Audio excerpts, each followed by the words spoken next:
আল্লাহ তাদের সুনাম করেছেন। যেমন কোরআনে আয়াত এসেছে, আল্লাযীনা ইয়াকুলুনা রাব্বানা আমান্না ফাগফির লানা যুনুবানা ওয়া কিনা আযাবান নার।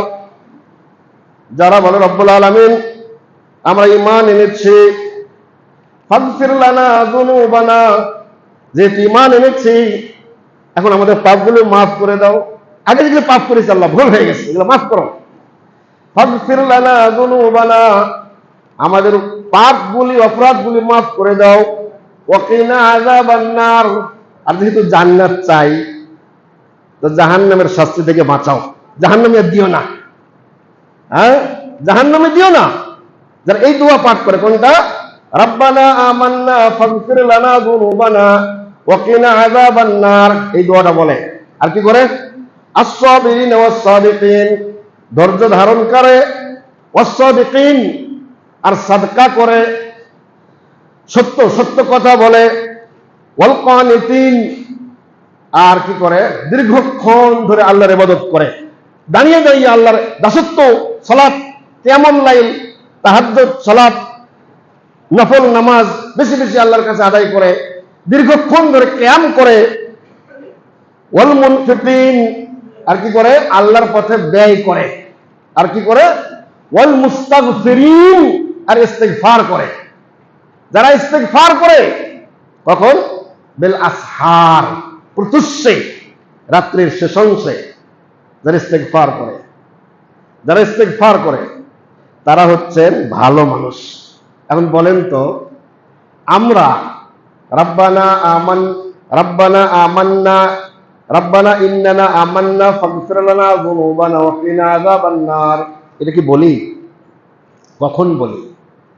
কোন সময় বলি? কোন জায়গায় বলি?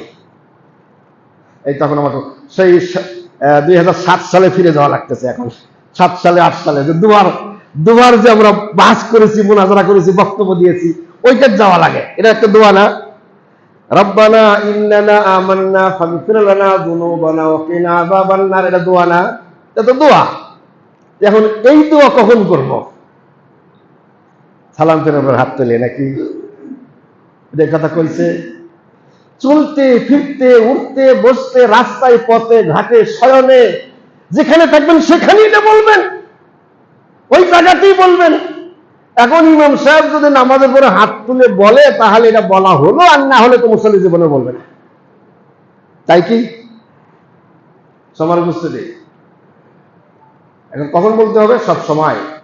নামাজের বৈঠকে বলেন, তাশাহুদের বৈঠকে বলেন, আত্মাহিয়াতু পড়া হয়ে গেছে, দুরূদ পড়া হয়ে গেছে, এটা বলেন রাব্বানা আতিনা ফিদ দুনিয়া হাসানা ওয়া ফিল আখিরাতি হাসানা ওয়া কিনা আযাবান নার। তাশাহুদের বৈঠকে বলেন, এই জায়গায় বলেন, সাজদায় যে সাজদার দোয়া পড়ার পরে বলেন, রুকুতে যে রুকুর দোয়া পড়ার পরে বলেন, এই দোয়াগুলো বলেন। বাবা মার জন্য বলেন, রব্বির হামহুমা কামা রাব্বায়ানি সগীরা, এই জায়গায় বলেন। সম্মান বুঝতে দিই। লা ইউরাদ্দু দুআ বাইনাল আযান ওয়াল ইকামা,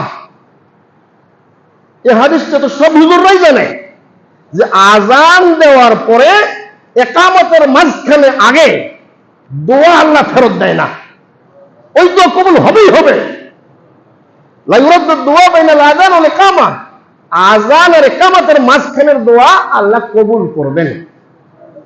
কোন ব্যক্তি মসজিদে এসে অথবা যেখানেই থাকুক না কেন, আযান শুনিছে, আযানের দোয়া পড়ার পরে, আযানের জবাব দেওয়ার পরে, আযানের পরে যে দোয়াগুলি আছে এই দোয়াগুলি, অথবা বাবা মার জন্য, অথবা যে কোনো দোয়া, ইস্তিগফার, যে কোনো দোয়া যদি করে ইকামত দেওয়ার মাঝখানে তার আগে যদি দোয়া করে, আল্লাহর কাছে গ্রহণযোগ্য মনোনীত সময়, দোয়া কবুলের সবচেয়ে উত্তম সময়, এই সময় যদি দোয়া করে আল্লাহ সে দোয়া ফেরত দেবেন না।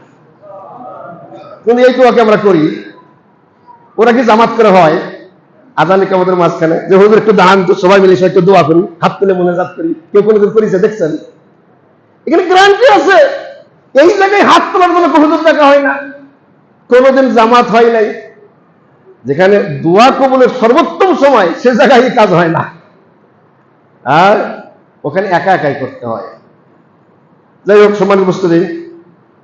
তো এখানে আসছে ওয়াল মুস্তাগফিরিনা বিল আসহার, যারা প্রত্যুষে সকালবেলা আল্লাহর কাছে ইস্তেগফার করে, সারাদিন আল্লাহর কাছে ক্ষমা প্রার্থনা করে, 5 ওয়াক্ত নামাজ পড়ে, সুন্নত পড়ে, সত্য কথা বলে, হালাল খায়, হারাম থেকে বেঁচে থাকে, পিতামাতার সঙ্গে সদাচরণ করে, ইসলামের যতগুলি ফরজ কাজ আছে সমস্ত ফরজ কাজ যেটা না করলে বান্দার ত্রুটি হয়, যেটা না করলে আল্লাহর বান্দা থেকে খারিজ হয়, এমন কোন কাজ ছাড়ে না, সবগুলোই করে।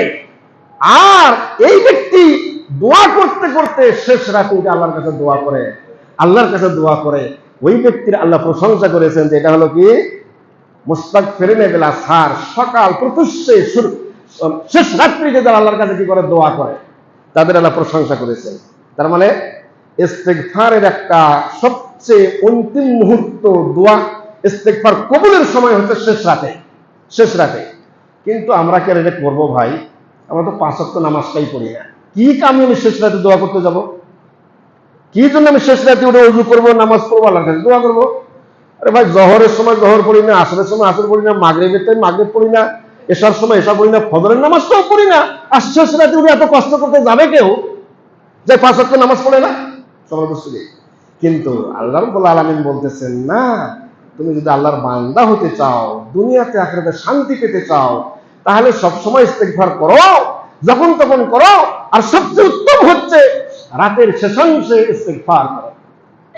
আল্লাহ তার নাম নিয়েছেন, ওই সময় ইস্তেগফারকারীর নাম নিয়েছেন ওয়াল মুস্তাগফিরিনা বিল আসহার, যারা সাহরি খাওয়ার সময়, সাহারি কিন্তু রমজান মাসের সাহারি, আসহার সাহরুনের বহু বচন, আসহার সাহারি খাওয়ার সময়, রমজান মাসের সেহরি খাওয়ার সময়, সেহরি মানে হচ্ছে এটা আমাদের ভাষা সেহরি, কিন্তু শব্দ হলো সাহারি, ওরা আকার দিয়ে দন্তের শর্তে আকার দিয়ে সাহারি মানে শেষ রাতের খাবার।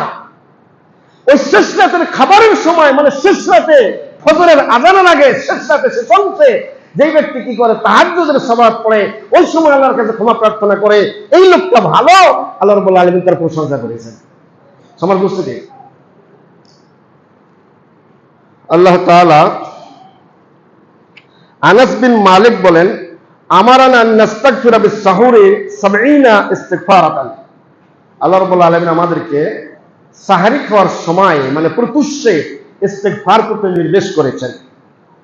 সমান বুঝতে, ইস্তেগফার করা, বেশি বেশি আস্তাগফিরুল্লাহ আস্তাগফিরুল্লাহ বলা, এটা মুত্তাকিনদের সিফাত।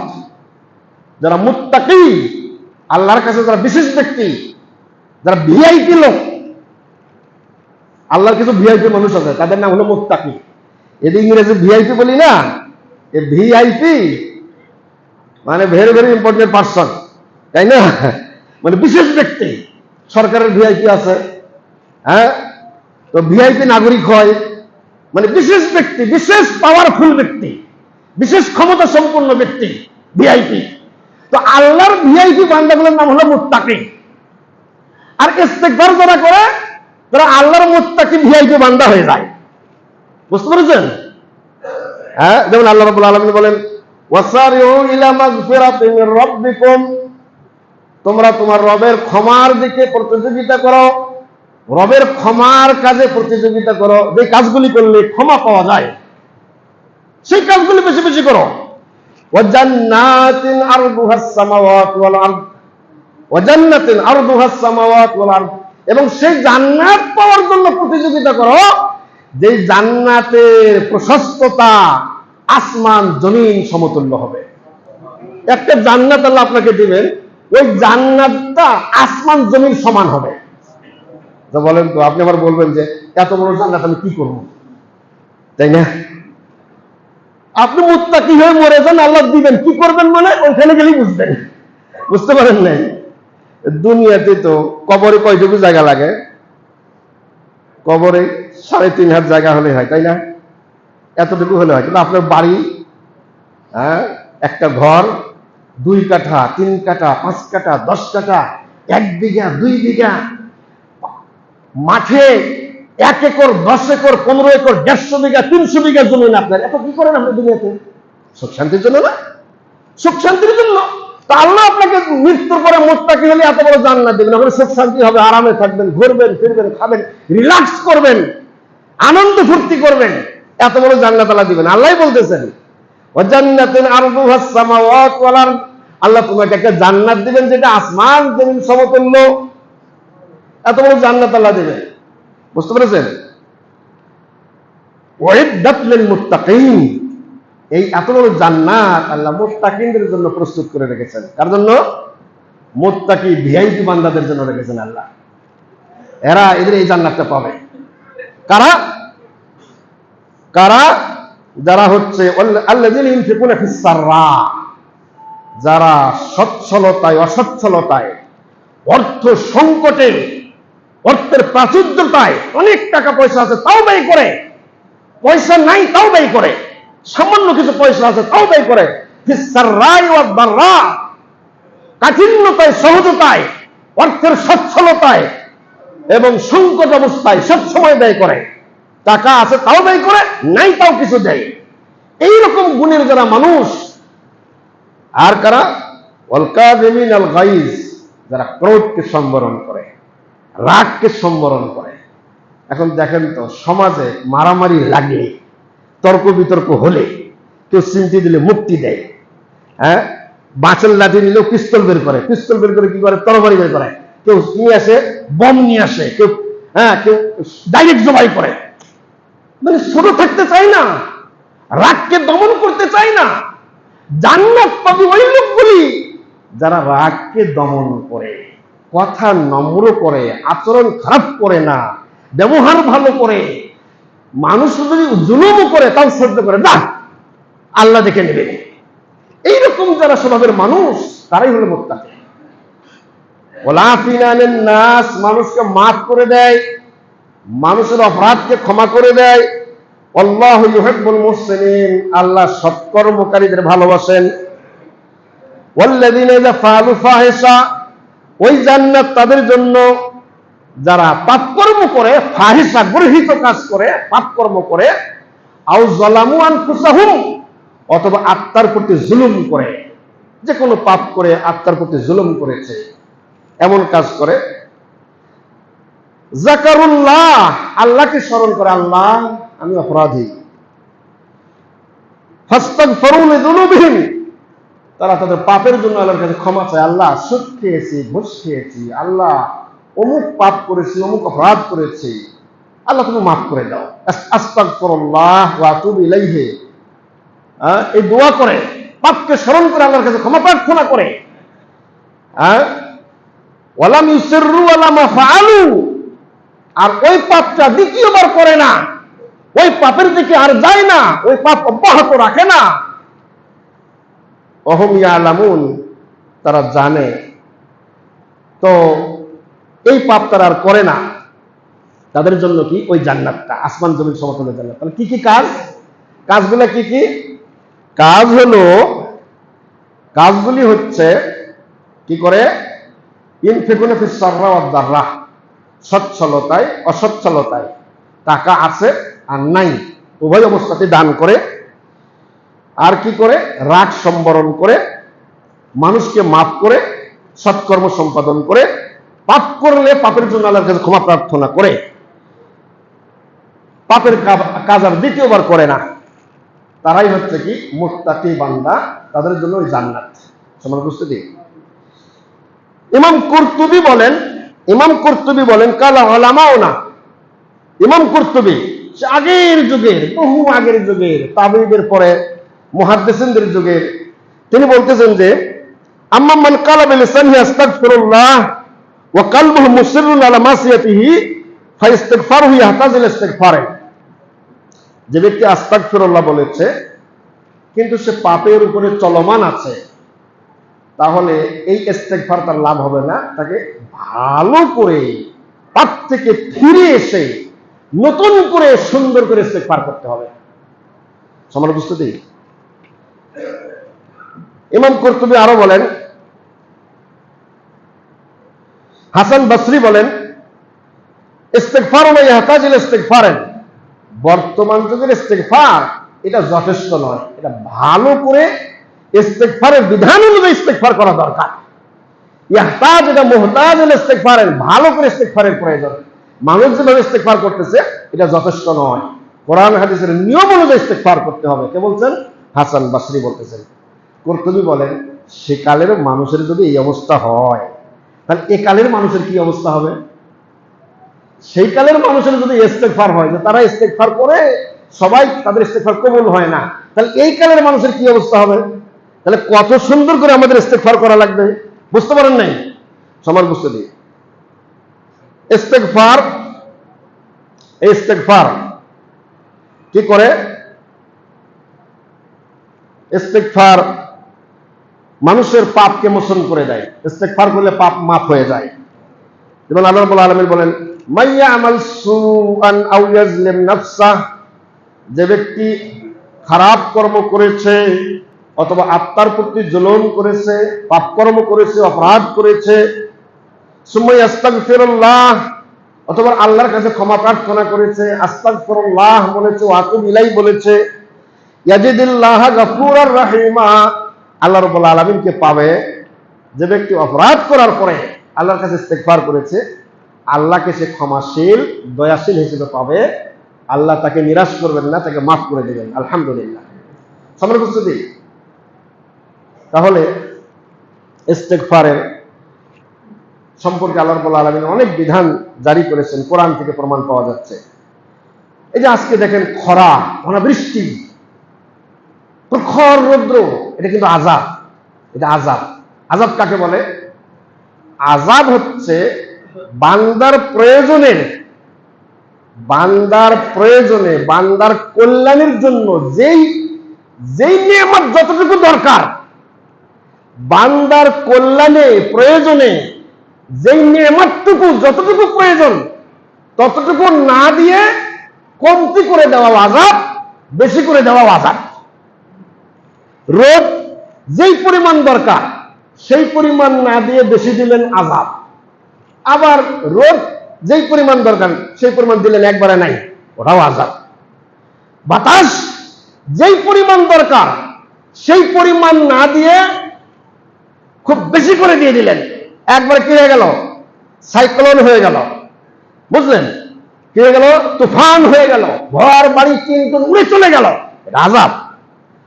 আবার যে পরিমাণ দরকার ওইটুকু দিলেন না, ধান শুকাইতে পারেন না, খড় শুকাইতে পারেন না, এটাও আযাব। মানে পরিমাণের অতিরিক্ত, পরিমাণের কম। পানি যেইটুকু প্রয়োজন, এলাকায় ধান হবে, গাছগাছালি সুন্দর তরুতাজা হবে, পশু পাখি ঘাস জন্মাবে, পশু পাখি খাবে, পশু পাখির জন্য ঘাস জন্মানোর জন্য, মানুষের খাদ্যের জন্য, গাছপালায় ফলমূলের জন্য যেই পরিমাণ বৃষ্টির দরকার ওই পরিমাণ বৃষ্টি কল্যাণকর, এর কম যেমন এখন নাই, এটা আযাব। আবার বেশি হয়ে গেল, প্রচুর বৃষ্টি, একবারে ধান ডুবে গেল, হ্যাঁ, এত বৃষ্টি হয়ে গেল, ধান ডুবে গেল, খালবিল ডুবে গেল, পুকুরের মাছ বেরিয়ে গেল, সবকিছু ক্ষতি হয়ে গেল, ওটাও আযাব। এক কথায় বান্দার কল্যাণের অতিরিক্ত এবং কম, বেশি ও কম, আল্লাহ যেটাই দেন সেটাই হচ্ছে কি? আযাব। আর এই আযাব কেন আসে? আযাব আসে ইস্তেগফার না করার জন্য। কিসের জন্য? ইস্তেগফার না করার জন্য, আল্লাহর দাসত্ব না করার জন্য, আল্লাহর কাছে ক্ষমা না চাওয়ার জন্য। সমান উপস্থিতি, ইস্তেগফার ছাড়ার জন্য। কারণ ইস্তেগফার ছাড়া মানে সে পাপের স্বীকার করে না। ইস্তেগফার করে না মানে আল্লাহর কাছে ক্ষমা চায় না, নামাজ পড়ে না, জিকির আজকার করে না, দোয়া দরুদ করে না, পিতামাতার বাধ্য হয় না, পাপ কর্মগুলি করে আর সেগুলি থেকে ক্ষমাও চায় না। ইস্তেগফার না করা মানে দিন পালন না করা, করণীয় কাজগুলি না করা, আর বর্জনীয় কাজগুলি বর্জন না করা। আর যদি ভুল চুকে হয়ে যায় তো আল্লাহর কাছে ইস্তেগফার, ক্ষমা না চাওয়া। এই ইস্তেগফার না করার জন্য কি হয়? আযাব চলে আসে। যেমন দলিল আল্লাহ কোরআনে বলতেছেন, আল্লাহ কোরআনে বলছেন, কি বলছেন? ফাকুলতু ইস্তাগফিরু রাব্বাকুম, নবী বলো তোমরা তোমাদের রবের কাছে ইস্তেগফার করো। ইস্তাগফিরু রাব্বাকুম, তোমার রবের কাছে ইস্তেগফার করো। কি হবে তাতে? ইন্নাহু কানা গাফফারা, তিনি খুব গাফফার, ক্ষমাশীল, তোমাদের সমস্ত পাপকে ক্ষমা করে দিবেন, অপরাধগুলি মাফ করে দিবেন। আর কি করবেন? ইউরসিলিস সামা আলাইকুম মিদরারা, ইউরসিলিস সামা আলাইকুম মিদরারা, আসমান থেকে মৌসুল ধারে বৃষ্টি বর্ষণ করাবেন। আসমান থেকে লাগাতার মৌসুল ধারে প্রয়োজন অনুযায়ী বৃষ্টি দিয়ে দিবেন। ইস্তেগফার করলে বৃষ্টি দিবেন, আর ইস্তেগফার না করলে বৃষ্টি বন্ধ হয়ে যাবে। কি বুঝলেন? নবী বলো, ইস্তাগফিরু রাব্বাকুম, তোমার রবের কাছে ইস্তেগফার করো, ইন্নাহু গাফফারা, তিনি খুব ক্ষমাশীল, ক্ষমাকারী। তাহলে ক্ষমা করলে কি করবেন তিনি? ইউরসিলিস সামা আলাইকুম মিদরারা, আসমান থেকে মুষলধারে বৃষ্টি বর্ষণ করাবেন, প্রয়োজন অনুযায়ী আসমান থেকে বৃষ্টি আসবে, বৃষ্টি নামাবেন, বৃষ্টি আসবে, অনাবৃষ্টি থাকবে না। আর কি হবে? ওয়ায়ুমদিদকুম বিআমওয়ালিন ওয়া বানিন, ইস্তেগফার করলে তোমাদের আল্লাহ সাহায্য করবেন, প্রচুর মাল দিবেন, মাল, ধান হবে, ধান হবে, ফসল হবে, ধান হবে, ফসল হবে। দেখেন এবার কিন্তু আম নাই, এবার গাছে কি নাই? আম নাই। আমি রাজশাহীতে থাকি, তো রাজশাহী বাগানকে বাগান, মানে একরে একরে জমিন বাগান কেটে শেষ করে দিয়েছে এবারে, কারণ গত বছর আমের দাম পাই নাই। ওরা বলছে আমরা এতদিন বাগানের পেছনে পড়েছিলাম, ভুল করেছি। যে বছরে একটা ফসল আম আসে, সেটাও এবারে নাই, যেটা আসলে দাম পাইলাম না। আমের গাছ কাটো আর বছরে 3টা করে ফসল নাও। ওরা এখন বছরে 3 ফসল নেওয়ার জন্য আম কেটে শেষ করে দিয়েছে। এবারে আম নেই, ওরা বলছে কাটে তো ভুলই হয়ে গেল, এবার কিন্তু আম নেই। এখন কি বলতেছে? আম কেটে তো ভুলই হয়ে গেল, এবার আম নেই। কিন্তু যে হারে মূল এসেছিল, যদি একটু থাকতো আম পৃথিবীতে ভরে যেত, কিন্তু আম নেই, রাজশাহীতে আম নেই, কোন বাগানে আম নেই। আল্লাহ বলছেন ইস্তেগফার করো, ওয়ায়ুমদিদকুম বিআমওয়ালিন ওয়া বানিন, তোমাদের মাল, শস্য, ক্ষেত, ফসল ফসল ফসল ফলাদি দিয়ে সাহায্য করবেন, ওয়া বানিন, তোমাদের সন্তান সন্ততি দিবেন, ওয়া ইয়াজআল লাকুম জান্নাতিন, তোমাদের জন্য হরদ, জান্নাত, উদ্যান তৈরি করবেন, ওয়া ইয়াজআল লাকুম আনহারা, তোমাদের জন্য নহর তৈরি করবেন। কি করলে? ইস্তেগফার করলে। কি করলে? ইস্তেগফার করলে এগুলি হবে। সবার প্রস্তুতি? শুধু কি তাই? এই ইস্তেগফার করলে আল্লাহ রাব্বুল আলামিন এটা দিবেন। ইস্তেগফার করলে বৃষ্টি হবে, ইস্তেগফার করলে বৃষ্টি হবে। মানুষের অপরাধের জন্য শাস্তিগুলো আসে, আযাবগুলো আসে। যখন মানুষ অপরাধ স্বীকার করে, আল্লাহ থেকে ফিরে যায়, তখন আল্লাহ দয়াশীল হয়ে কয়, যা তুই বান্দা অপরাধ করেছিলি, আমার কাছে ক্ষমা চাইছিস, ক্ষমা চেয়েছো, যাও মাফ করে দিলাম, যাও যাও মাফ করে দিলাম। আল্লাহ গাফুরুর রহিম, খুব ক্ষমাশীল, আল্লাহ ক্ষমা করে দেবেন। কিন্তু আমরা তো কি বুঝতেছি, ওয়াজ শুনতেছি, নিজেও জানি, কিন্তু ইস্তেগফার তো করি না, নামাজ তো পড়ি না, ভালো কাম তো করি না। আমরা আসি নিজের পাপের উপরেই আসি। সমাজ বুঝতে একটু হেদায়েত হয়েছিলাম তখন করোনার সময়, তখন করোনার সময়, তাই না? ডাক্তাররা, স্কুল কলেজের স্যাররা, এলাকার সাধারণ একটু টাকাওয়ালা লোকেরা এই করোনা থেকে বাঁচার জন্য দোয়া, আল্লাহুম্মা ইন্নী আউযু বিকা মিনাল বারাসি ওয়াল হুজামি ওয়া সাইয়্যিল আসকামে, এই দোয়ার লিফলেট ছাপায়ে ছাপায়ে কত লাখ লাখ যে বিতরণ করেছে, আর দিন রাত 24 ঘন্টায় করোনা থেকে বাঁচার জন্য দোয়া পড়েছে। ওটা এসেছিল ব্যাপক হারে, পৃথিবী জুড়ে সবাইকে ধরেছিল, তাই সবাই ভালো মন্দ একটু হেদায়েত হয়েছিল। আর এগুলো অনাবৃষ্টিতে তেমন কোনো ক্ষতি করতেছে না, তো তাই বড় কোনো দোয়া, মানুষের ইবাদত থেকে ফিরে যাওয়া এখনো মানুষ অনুভূতি হচ্ছে না মানুষের মাঝে। বুঝতে পারেন নাই? সমর্থী, তাহলে কি আমাদের আচরণ এটা প্রমাণ করতেছে আল্লাহ অনাবৃষ্টি থেকে আরো কিছু দেও, তখন আমরা দোয়া করব? এরকম কি আমাদের আচরণ বোঝাইতেছে? তাই তো মনে হচ্ছে আমরা কি অনাবৃষ্টির জন্য আল্লাহর কাছে চাইছি যে আল্লাহ বৃষ্টি দাও, ভুল হয়ে গেছে, মাফ করো। আপনি কি বলেছেন রাত্রে চলতে ফিরতে, কি বলেছেন যে আল্লাহ আল্লাহ বৃষ্টি হচ্ছে না, আল্লাহ বৃষ্টি দাও, আল্লাহ তুমি মাফ করো, আল্লাহ তুমি গরু, ছাগল, পশু পাখি, মানুষ, গাছপালা, তৃণলতা, আল্লাহ সবাই বৃষ্টির অভাবে কষ্ট পাচ্ছে, আল্লাহ তুমি তাদের দিয়ে দাও। আপনি কি বলেছেন? আরবি দোয়া পড়েছেন, আল্লাহুম্মা আগিসনা গাইসাম মুগীসা, হে আল্লাহ আমাদের বৃষ্টি দাও, মারিয়াম মারিআ গায়রা দাররিন, ক্ষতিকারক না, আজলান দ্রুত দাও, গায়রা আজলান বিলম্বে না, আর বিলম্ব করো না, বহুদিন থেকে বৃষ্টি নেই, আল্লাহ তাড়াতাড়ি বৃষ্টি দাও, উপকারে বৃষ্টি দাও বলেছেন। এই দোয়াটা পড়েছেন, বৃষ্টি পাওয়ার জন্য একটা দোয়া আল্লাহ রাসূল শিখিয়ে দিয়েছেন। আল্লাহুম্মা আগিসনা গাইসাম মুগীসা, মারিয়াম মারিআ নাফিআন গায়রা দাররিন, আজলান গায়রা আজলান, এই দোয়া বৃষ্টি চাওয়ার জন্য দোয়া। আমরা কি পড়েছি? এটা তো পড়ি না, এটা জানি না। এ দোয়াই জানি না, এটা তো পড়ি নাই। এমনি বাংলায় কি বলেছে, আল্লাহ বৃষ্টি দাও, আল্লাহ মাফ করো, আল্লাহ পাপগুলি মাফ করো, বলেছেন? বলেনি। আল্লাহ নিজে বলতেছেন ইস্তাগফিরু রাব্বাকুম, রবের কাছে ক্ষমা প্রার্থনা করো, তিনি ক্ষমাশীল। ইউরসিলিস সামা আলাইকুম মিদরারা, আসমান থেকে বৃষ্টি হবেই হবে, আসমান থেকে বৃষ্টি আসবে। ইউরসিলিস সামা আলাইকুম মিদরারা ওয়া ইউমদিদকুম বিআমওয়ালিন ওয়া বানিন, সন্তান সন্ততি, অর্থ কড়ি, ফল ফলাদি, শস্য শ্যামলে আল্লাহ রাব্বুল আলামিন সাহায্য করে দেবেন। কিন্তু আমরা তো চাচ্ছি না, সমান বুঝতে, আমরা চাচ্ছি না। যাই হোক, বিষয়টা অনেক বড়। আমি আপনাদেরকে আরেকটু বলতে চাচ্ছি, সময় শেষের দিকে।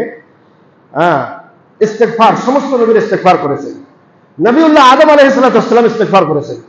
যখন অপরাধ করেছিলেন, জান্নাতে আদম হাওয়া থাকতে থাকতে আল্লাহর নির্দেশকে, আদেশকে অমান্য করে যখন গাছের ফল খেয়েছিলেন, আল্লাহ বলেছিলেন লা তাকরাবা হাযিহিস শাজারা, জান্নাত উসকুন আনতা ওয়া যাওজুকা, তুমি তোমার স্ত্রী জান্নাতে থাকো, আরামে থাকো, খাওয়া দাও করো, এখানে আরামায়েশ করো, তবে এই গাছটার কাছে যেন যেও না।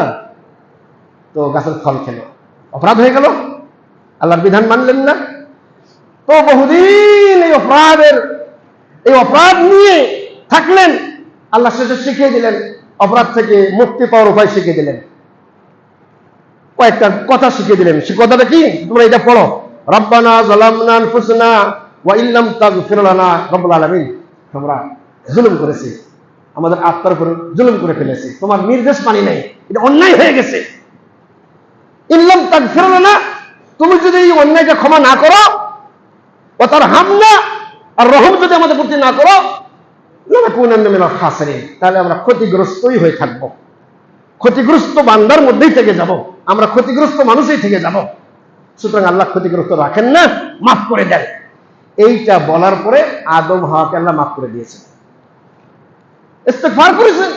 সমান বুঝতে, মুসা নবী ইস্তেগফার করেছেন, রব্বিন্নী যালামতু নাফসি ফাগফিরলি, রব্বুল আলামিন, আমি আমার আত্মার প্রতি জুলুম করেছি, আল্লাহ মাফ করে দাও। মুসা নবী কি জুলুম করেছিলেন? ওই যে এক ঘুষিতে কীর্তি মেরেছিলেন, কীর্তি বংশের একটা লোককে এক ঘুষিতে মেরে দিয়েছিলেন, বুঝলেন? এটাই জুলুম হয়েছিল। হ্যাঁ, বলছে আল্লাহ জুলুম করেছে, আল্লাহ আল্লাহকে মাফ করে দাও, ফাগফার আল্লাহ, আল্লাহ তিনি মাফ করে দিয়েছেন। এটা বলার কারণে, কি বলার কারণে? ইন্নী যালামতু নাফসি ফাগফিরলি, আমাকে আল্লাহ মাফ করো, আমাকে আল্লাহ মাফ করো, আমি জুলুম করেছি, আল্লাহ মাফ করে দিয়েছেন। ইন্নাহুল গাফুরুর রহিম, আল্লাহ খুব ক্ষমাশীল দয়ালু। ওই ঘটনা আল্লাহ উল্লেখ করেছেন কোরআনের মধ্যে। শুআয়ব আলাইহিস সালাম ইস্তেগফার করেছেন, কিভাবে? আল্লাহ শুআয়ব আলাইহিস সালামকে, শুআয়ব আলাইহিস সালামের কথা, শুআয়ব আলাইহিস সালামের কথা আল্লাহ বলেছেন, ওয়াস্তাগফিরু রাব্বাকুম সুম্মা তুবু ইলাইহি। শুআয়ব আলাইহিস সালাম তার কওমের লোককে বলেছেন, দেখো বিপদে আছো, ইস্তাগফিরু রাব্বাকুম, তোমাদের রবের কাছে ক্ষমা চাও, সুম্মা তুবু ইলাইহি, আল্লাহর কাছে তওবা করো, আল্লাহর কাছে তওবা করো। ইন্না রাব্বি রাহিমুন ওয়াদুদ, আমার রব দয়াশীল এবং ওদুদ, তিনি হচ্ছেন কি স্নেহময়। হ্যাঁ, তার কাছে ক্ষমা চাও, তিনি দয়া করবেন, মায়া মমতা করে তোমার মাফ করে দেবেন। শুআয়ব আলাইহিস সালাম তার কওমকে বলেছেন। সমাজ বুঝতে দিই, এভাবে সব নবীরাই বলেছেন। সালেহ আলাইহিস সালাম বলেছেন, কি বলেছেন? ও বুদুল্লাহ, আল্লাহর ইবাদত করো। তোমরা ইবাদত ছাড়ছো কেন? নামাজ কেন পড়ো না? ইবাদত কেন করো না? আল্লাহর ইবাদত করো। মা লাকুম মিন ইলাহিন গায়রু, কি ব্যাপার, এক আল্লাহ বাদ দিয়ে অন্য দাসত্ব করছো কেন? নিজের মূল পূজা করছো কেন? গায়রুল্লাহ বাদ দিয়ে অন্যান্য সৃষ্টির ইবাদত করছো কেন? অন্যান্য সৃষ্টি বাদো, অন্য সৃষ্টির পূজা করা, ইবাদত করা বাদ দাও, এক আল্লাহ মানো। হুয়া আনশাকুম, তিনি তোমাদের সৃষ্টি করেছেন। এভাবে শুআয়ব আলাইহিস সালাম দোয়া করে বলেছেন, ফাস্তাগফিরুহু, তার কাছে ইস্তেগফার করো, সুম্মা তুবু ইলাইহি, তার কাছে তওবা করো। ইন্না রাব্বি কারীবুম মুজিব, আমার রব সন্নিকটে, তিনি দোয়া উত্তর দানকারী, তিনি দোয়া গ্রহণকারী, তিনি দোয়া কবুলকারী। শুআয়ব আলাইহিস সালাম দোয়া করেছেন। সময় বুঝতে দিন, এভাবে সব নবীরা ইস্তেগফার করেছেন। হ্যাঁ, আমাদের নবী বলেছেন, ইন্নী আস্তাগফিরুল্লাহ ফিল ইয়াউমি মিয়া মাররা, নবীর আগের পরের সমস্ত পাপ মাফ, তার কোনো পাপ নেই। তারপরেও আল্লাহর কাছে প্রিয় হওয়ার জন্য রাসূল দিনে একদিনে 70 বারের অধিক ক্ষমা প্রার্থনা করতেন।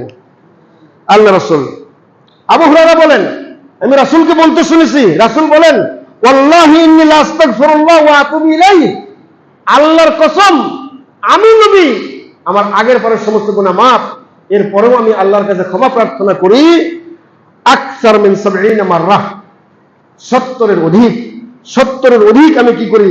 ক্ষমা প্রার্থনা করি। আর আগের হাদিসে গেল 100 বার আমি আল্লাহর কাছে ক্ষমা চাই। তাহলে আপনার নবী, যে নবীর আমরা উম্মত, সেই নবীর আদর্শ সুন্নাত আমাদের পালন করা দরকার। সেই নবীর আমরা শাফাআত চাই, সেই নবীর সুন্নাত পালন করতে আমরা চাই। তাহলে ইস্তেগফার করা কি নবীর সুন্নাত নয়? আমার নবীকে বলেননি, সেটা করতে হবে। সম্মানিত উপস্থিতি, এভাবে সমস্ত নবীরা, আমাদের নবী এভাবে বলেছেন। ইস্তেগফার সম্পর্কে হাসান বাসরি বলেন, আল্লাহ কোরআনুল কারীমের মধ্যে কি দিয়েছেন? ইস্তেগফার দিয়েছেন। কোরআনুল কারীমের মধ্যে ইস্তেগফার দিয়েছেন। সুতরাং ইস্তেগফার করা আমাদের জন্য কি দরকার? আব্দুল্লাহ ইবনে আব্বাস বলেন, রাসূল বলেছেন, মান আকসারা মিনাল ইস্তিগফারে, যে ব্যক্তি বেশি বেশি ইস্তেগফার করে, জাআলাল্লাহু লাহু মিন কুল্লি হাম্মিন ফারাজা, তার টেনশন থেকে আল্লাহ বের হওয়ার উপায় করে দেবেন, চিন্তা মুক্ত করবেন। ওয়া মিন কুল্লি যিকিন মাখরাজা, এবং সাংসারিক জীবনের সংকীর্ণতা, অর্থের সংকীর্ণতা থেকে আল্লাহ তাকে বের করবেন, অর্থের সচ্ছলতা দিবেন, চিন্তা মুক্ত করবেন, অর্থের সচ্ছলতা প্রদান করবেন। ওয়া রাযাকাহু মিন হাইসু লা ইয়াহতাসিব, এমনই ভাবে রিজিক দিবেন সে কল্পনা করতে পারে না। সমান উপস্থিতি, জুবাইর রাদিয়াল্লাহু বলেন, মান আহাব্বা আন তাসুররাহু সাহিফাতুহু ফালইউকসির ফিহা মিনাল ইস্তিগফার, যে ব্যক্তি ভালোবাসে কিয়ামতের দিনে তার আমলনামা তাকে খুশি করে দিবে, যে ব্যক্তি চায় হাসরের মাঠে আমলনামা দেখে খুশি হবে, সে যেন ইস্তেগফার বেশি বেশি করে পড়ে, আস্তাগফিরুল্লাহ ওয়া আতুবু ইলাইহি বেশি বেশি করে। সমাজ উপস্থিতি, এভাবে সবাই এই কথা বলেছেন। সবাই বলেছেন। হাসান বাসরি বলেন যে বাড়িতে, রাস্তায়, ঘাটে, অফি তুরুকিকুম, পথে, আসওয়াকিকুম, বাজারে, ও মাজালিসুকুম, বৈঠকে, আইনামা কুনতুম, যেখানেই তোমরা থাকো না কেন, তোমরা কি করো? ইস্তেগফার করো। কি করো?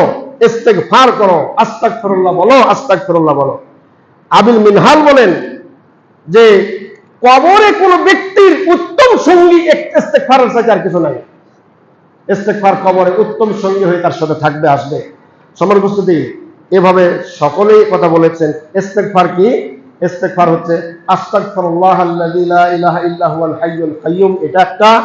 আস্তাগফিরুল্লাহ ওয়া আতুবু ইলাইহি একটা। সাইয়্যিদুল ইস্তিগফার একটা।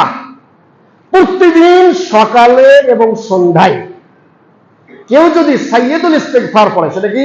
আল্লাহুম্মা আনতা রাব্বি লা ইলাহা ইল্লা আনতা খালাকতানি ওয়া আনা আবদুকা ওয়া আনা আলা আহদিকা ওয়া ওয়াদিকা মাসতাতাতু ওয়া আউযু বিকা মিন শাররি মা সানাতু ওয়া আবুউ লাকা বিনি'মাতিকা আলাইয়া ওয়া আবুউ বিযামবি ফাগফিরলি ফাইন্নাহু লা ইয়াগফিরুয যুনুবা ইল্লা আনতা। এই দোয়াটা একটু লম্বা, মুখস্থ করেন, সহজে হয়ে যাবে। এটা কেউ যদি সকালে করে, সহিহ বুখারীর হাদিস 6306 নম্বর হাদিস, কেউ যদি সকালে করে তাহলে সূর্য ডুবার আগে আগে দিনের বেলায় যদি মারা যায়, দাখালাল জান্নাহ, জান্নাতে যাবে। কেউ যদি সন্ধ্যায় করে, সূর্য ওঠার আগে আগে রাতের বেলায় মারা যায়, দাখালাল জান্নাতা, জান্নাতে চলে যাবে।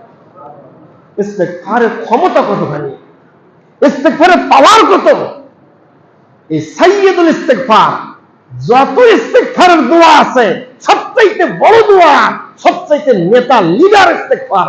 আল্লাহুম্মা আনতা রাব্বি লা ইলাহা ইল্লা আনতা খালাকতানি। অনেক কিছু করেছেন জীবনে, এই জিহ্বা দিয়ে কত কথা বলছেন, কত গালি, কত গান, কত ভালো, কত মন্দ, কত ব্যবসা বাণিজ্য, বাজারে চলতে ফিরতে, চা স্টলের দোকানে, পথে ঘাটে, রাস্তায় কত কথা বলেছেন, কত মুখস্থ কিছু করেছেন।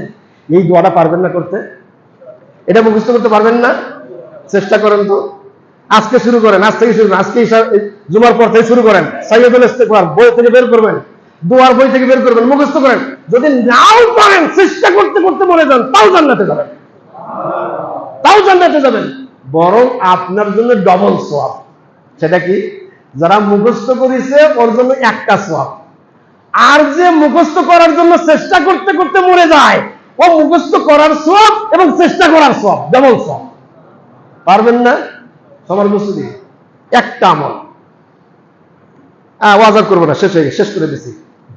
একটা আমল, যে কোনো একটা আমল, যে কোনো একটা আমল প্রতিদিন সকালে সন্ধ্যায় পারলে আয়াতুল কুরসি পড়বেন, আয়াতুল কুরসি পড়বেন। প্রতিদিন ফরজ নামাজের পর আস্তাগফিরুল্লাহ আস্তাগফিরুল্লাহ আস্তাগফিরুল্লাহ এটা পড়বেন, আল্লাহুম্মা আনতা সালাম পড়বেন, সুবহানাল্লাহ সুবহানাল্লাহ সুবহানাল্লাহ, আল্লাহু আকবার আল্লাহু আকবার আল্লাহু আকবার, আল্লাহ আলহামদুলিল্লাহ আলহামদুলিল্লাহ 33 বার এটা পড়বেন। এগুলো ছাড়বেন না, এগুলি ছাড়বেন না। এইগুলি আমলের মধ্যে সাইয়্যিদুল ইস্তিগফার, আয়াতুল কুরসি, আস্তাগফিরুল্লাহ ওয়া আতুবু ইলাইহি, আস্তাগফিরুল্লাহ আল্লাযী লা ইলাহা ইল্লা হুয়াল হাইয়ুল কাইয়্যুম। আবু বকর রাদিয়াল্লাহু আনহু রাসূলকে বললেন, ইয়া রাসূলুল্লাহ আল্লিমনি দুআন আদু বিহি ফি সালাতি, আল্লাহ আমাকে একটা দোয়া শিখিয়ে দিন যেটা আমি নামাজের মধ্যে দোয়া করব। রাসূল বলেন, বলো, আল্লাহুম্মা ইন্নী যালামতু নাফসি যুলমান কাসীরা ওয়া লা ইয়াগফিরুয যুনুবা ইল্লা আনতা ফাগফিরলি মাগফিরাতাম মিন ইনদিকা। এই দোয়াটা বলো, যেটা দুআয়ে মাসুরা। যেটা কি? দুআয়ে মাসুরা, যেটা আত্তাহিয়াত পাঠ করার পর, দরুদ পাঠ করার পর যে দোয়াটা আমরা পড়ি, এটা বলো। এখানে ইস্তিগফার, এটা ইস্তিগফার, কিন্তু এটা ইস্তিগফারের দোয়া। আবু বকর আল্লাহ রাসূলের কাছে চাইলেন, আল্লাহ একটা দোয়া শিখিয়ে দিন যেটা আমি নামাজের মধ্যে করবো, একটা ভালো দোয়া, আনকমন দোয়া শিখিয়ে দিন। তো আল্লাহ রাসূল বলেন, বলো, আল্লাহুম্মা ইন্নী যালামতু নাফসি যুলমান কাসীরা, এটা বলো। এই একটা দোয়া। যে কোনো ফরজ ইবাদত যতগুলি আছে, 5 ওয়াক্ত নামাজ, হালাল খাবার, বাবা মার খেদমত, মানুষের সঙ্গে সদাচরণ, সত্য কথা, সত্য কথা, ফরজ কাজ যেগুলি আছে, মেয়েদের পর্দা ফুসিদা করা, 5 ওয়াক্ত নামাজ পড়া, স্বামীর খেদমত করা, যেগুলি ফরজ কাজ, যেটা নষ্ট হলে বান্দা কেটে যায়, আল্লাহর দাসত্ব সমস্যা হয়ে যায়, এই ফরজ কাজগুলি করার পরে কোন একজন বান্দা যদি যে কোনো একটা দোয়া, যে কোনো একটা আমল মরা পর্যন্ত করে, এটাই তাকে জান্নাতে নিয়ে যাবে ইনশাআল্লাহ। কারণ আবু হুরায়রার ঘটনা জানেন না? কাফির থেকে মুসলিম হলো আবু হুরায়রা। উমাইয়া বিন খালফের চাকর ছিল। উমাইয়া আবু হুরায়রাকে ধরে নিয়ে পাথর চাপা দিয়ে বালুর উপরে ফেলে দিয়ে বলছে, বেলাল রে, মুহাম্মাদের দিন ছাড়ো, পূর্বের ধর্মে ফিরে আসো, আমার বাপ দাদা যেগুলো করছে এগুলাই করো, আসো। মুহাম্মদ বেদিন হয়ে গেছে, মুহাম্মদ বেদিন হয়ে গেছে, মুরতাদ হয়ে গেছে, নতুন দিন নিয়ে এসেছে। আমরাও নামাজ পড়ি, আমরাও কুরবানি করি, আমরাও হজ করি, আমরাও দোয়া করি। আবু জাহল তো দোয়া করছে, আবু জাহল দোয়া করছে। ও আরেকটা কথা যেটা মনে হয়ে গেল, আবু জাহাল মরে নেই ততক্ষণ পর্যন্ত যতক্ষণ পর্যন্ত ইস্তিগফার করেছিল। ইস্তিগফার করতে, কিন্তু কোরআন বলছে, হ্যাঁ, আল্লাহুম্মা ইন কানা হাযা হুয়াল হাক্কু মিন ইনদিক ফামতির আলাইনা হিজারাতান মিনাস সামা আও ইতিনা বিআযাবিন আলীম ওয়া মা কানা আল্লাহু লিয়ুআযিবাহুম ওয়া আনতা ফীহিম ওয়া হুম ইস্তাগফিরুন। আবু জাহেল সম্পর্কে আল্লাহ বলছে যে আল্লাহ তাদেরকে শাস্তি দিবেন না যতক্ষণ নবী তাদের মধ্যে আছে। মক্কায় যতদিন মুহাম্মদ আছে ততক্ষণ আবু জাহেলকে শাস্তি দিবেন না, কাফেরকে শাস্তি দিবেন না। ওয়া হুম ইস্তাগফিরুন, আর যতদিন তারা আল্লাহর কাছে ক্ষমা চায় ততদিন আল্লাহ শাস্তি দিবেন না। হাসান বসরি বলতেছেন যে মানুষের নিরাপত্তার দুইটা কারণ, একটা হলো নবী, তো নবী চলে গেছে, এটা আর নিরাপত্তার কারণ নাই, নবীর মাধ্যমে নিরাপত্তা নাই। আরেকটা নিরাপত্তার কারণ আছে, সেটা হলো আল ইস্তিগফার ও বাকিয়াল ইস্তিগফার। যাহাবান নবী ও বাকিয়াল ইস্তিগফার। নবী চলে গেছে, নবী থাকা পর্যন্ত মক্কার কাফেরের মাঝে আযাব আসে নাই। যখন নবী মক্কা থেকে মদিনায় গেছে আর ওরা ইস্তিগফার করছিল, নবী ছিল ইস্তিগফার করেছিল, তাই আযাব আসে নাই। যখন নবী মক্কা থেকে মদিনায় চলে গেছে, ওদের উপরে আযাব শুরু হয়েছে। আর এই উম্মতের মাঝে আর নবী নাই, নবীর মাধ্যমে নিরাপত্তা নাই। এখন কিসের মাধ্যমে আছে? ইস্তিগফারের মাধ্যমে আছে। সমান উপস্থিতি, তাহলে ইস্তিগফার করতে হবে। কি করতে হবে? ইস্তিগফার করতে হবে, এটা বেশি বেশি। তাই বেশি বেশি আস্তাগফিরুল্লাহ আস্তাগফিরুল্লাহ ওয়া আতুবু ইলাইহি এগুলি দোয়াগুলো বেশি বেশি পড়বেন ইনশাআল্লাহ। আল্লাহ রাব্বুল আলামিন এই অনাবৃষ্টি থেকে আল্লাহ রাব্বুল আলামিন রক্ষা করবেন। ওমর রাদিয়াল্লাহু আনহু অনাবৃষ্টির জন্য এরকম খুতবায় তিনি দোয়া করলেন, আর এই আয়াতগুলো আস্তাগফিরুল্লাহ বললেন, বললেন এটাই যথেষ্ট বৃষ্টি পাওয়ার জন্য, বৃষ্টি পাওয়ার জন্য যথেষ্ট। ইস্তিসকার সালাত বিভিন্ন জায়গায় পড়া হচ্ছে, বৃষ্টি প্রার্থনার সালাত। বৃষ্টি প্রার্থনার সালাতে যে 2 রাকাত নামাজ পড়া হয় সুন্নত নামাজ, এই নামাজে